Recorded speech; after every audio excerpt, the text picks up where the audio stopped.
Hello everybody and welcome to the second episode of Your Time Q&A, a new series of vlogs every Wednesday in which I address some of your questions and comments that you leave in the comment boxes on YouTube or on Facebook. So today I've selected 3 questions and the first is by Mathis Fink and he writes, now that I have my piano last Sunday and I almost finished my manual exercises for the piano, I want to start playing sonatas and etudes of Bach, Handel and Kramer, but I ask myself if they might be too hard practice for someone who is still practicing the Prelude No. 1 of Bach. What do you think? Well, that's not easy to answer and easy at the same time, Mathis. If you are talking about the famous Prelude and Fugue of Bach, this one, and if you just finished the Prelude, I think that Kramer and Handel might be too hard for you. If you would say to me, well, I'm playing the fugue as well, because that fugue is one of the hardest of the entire Waltz and Pretty Clavier, I think. The first one in C major is really hard, it's a really difficult piece. Then I would say yes, certainly Kramer is something for you. Handel has, for instance, a Sarabande that we did a long time ago. It's not too difficult to play just as it is written, so then you can play. Kramer has some easier etude, but don't underestimate Kramer if you want to play it at a certain speed. You shouldn't play it too fast, but then it's really difficult music compared to the first Prelude of Bach, which is on the side of interpretation one of the most difficult, I would say.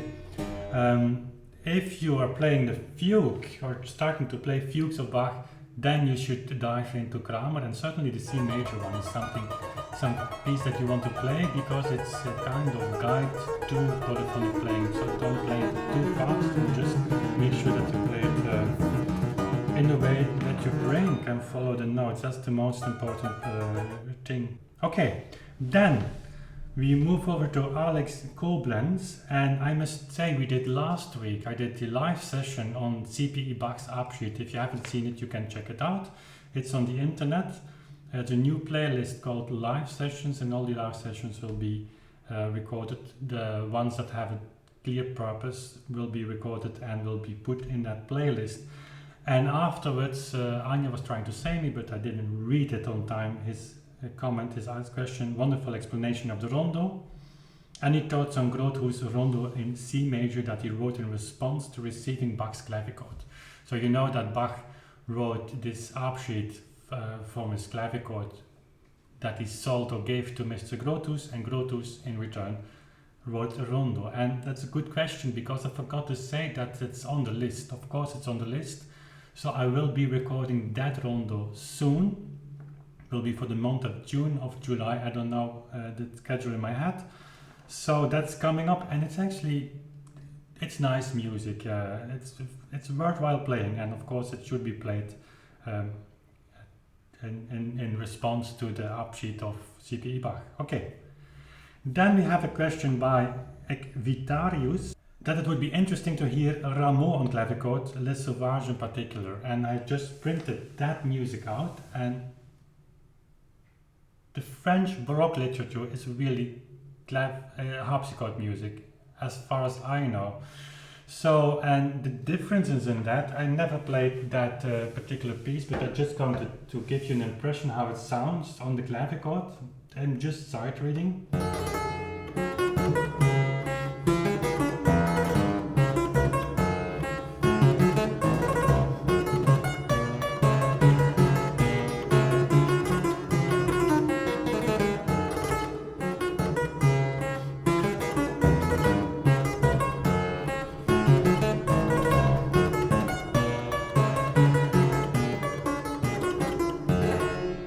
Something like that.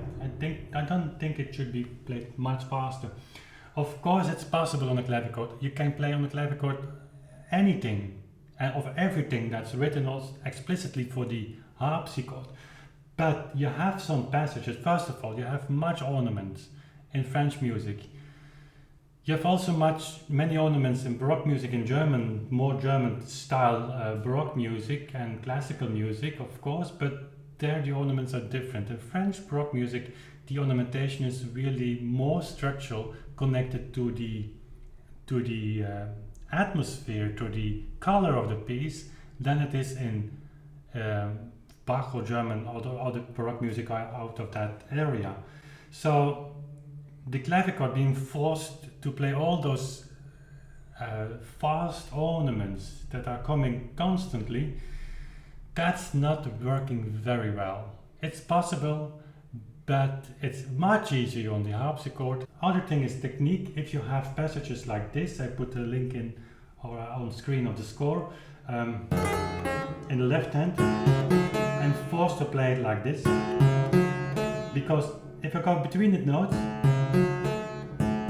the clavichord's not responding to that very well. On harpsichord, you could do it. It's not very historic, but you could do it. But then you have a jump from this 2 octaves, and those kind of jumps, however possible, I have to prepare much more on a clavichord than you would do on a harpsichord. That's like it is. So only for this, from this piece, you can feel, yes, I can play it on the clavichord, but I don't think it's meant for the clavichord. So I hope that's a kind of short response to your question.